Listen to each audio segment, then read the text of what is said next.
फिक्र हनफी में ये लिखा हुआ है कि अगर कोई शख्स कुत्ता उठा के नमाज पढ़े तो उसकी नमाज बिल्कुल दुरुस्त है, लेकिन अगर कोई शख्स अपने छोटे बच्चे को उठा के नमाज पढ़े तो उसकी नमाज बातिल हो जाएगी। दोस्तों ये भी इसका झूठ है कि फिक्र हनफी में लिखा हुआ है कि कुत्ता उठा के नमाज पढ़े तो नमाज जायज है, बच्चा उठा के नमाज पढ़ेंगे तो नमाज जायज नहीं होगी। नऊज़ बिल्लाह मिन ज़ालिक।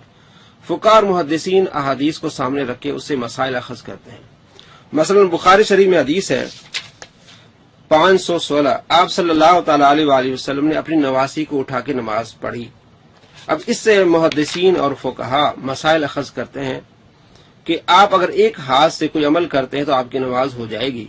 जिस तरह आजकल के लिहाज से अगर आपको मोबाइल बज रहा है तो आप एक हाथ से मोबाइल को बंद कर लें ताकि दूसरे डिस्टर्ब न हो।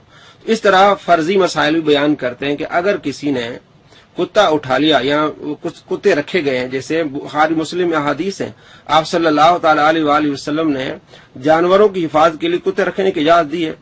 अब अगर कोई मसला बन जाए, बंदे ने कुत्ते रखे हुए हैं, नमाज पढ़ते हुए कुत्ता उसको चिमट जाए या साथ में चारपाई पड़ी हुई है और कुत्ता उस पर चढ़ के इसके ऊपर आ जाए तो ये उठा ले, तो क्या उसकी नमाज होगी कि नहीं होगी? फर्जी मसाइल होते हैं, ये नहीं कि कुत्ता उठा के आपने नमाज पढ़नी है।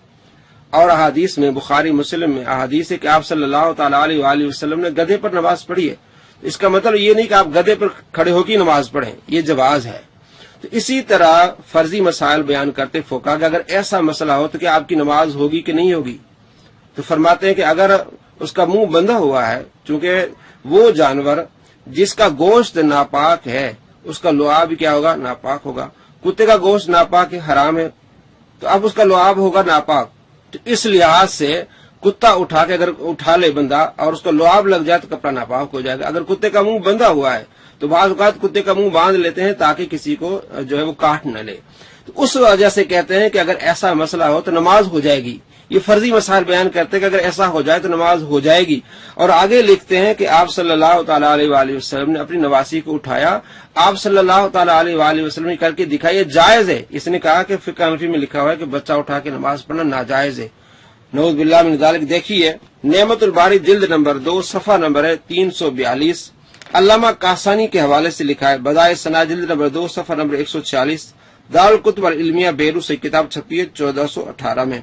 नेमतुल बारी में लिखा है कि अल्लामा कासानी ने इस हदीस का जिक्र करके कहा, नबी सल्लल्लाहु तआला अलैहि वसल्लम का ये अमल मकरूह नहीं था क्योंकि आपको इसकी एहतियाज थी, वहां पर उस बच्ची की हिफाजत करने वाला और कोई नहीं था, या आप अपने इस फेल से इसका हुक्म शरई और जवाज बयान करना चाहते थे। और ये फसाद नमाज का मौजिब नहीं है, यानी बच्चे उठा के नमाज पढ़ना फसाद नमाज का मौजिब नहीं है।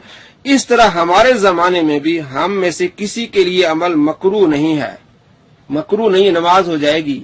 और फसाद नमाज का मौजिब नहीं है, यानी इससे नमाज नहीं टूटेगी। इसने क्या कहा कि फिक़्ह हनफी में लिखा हुआ है कि नमाज टूट जाएगी, नमाज नहीं होगी। इसे कहते हैं इस सदी का सबसे बड़ा झूठा और मक्कार।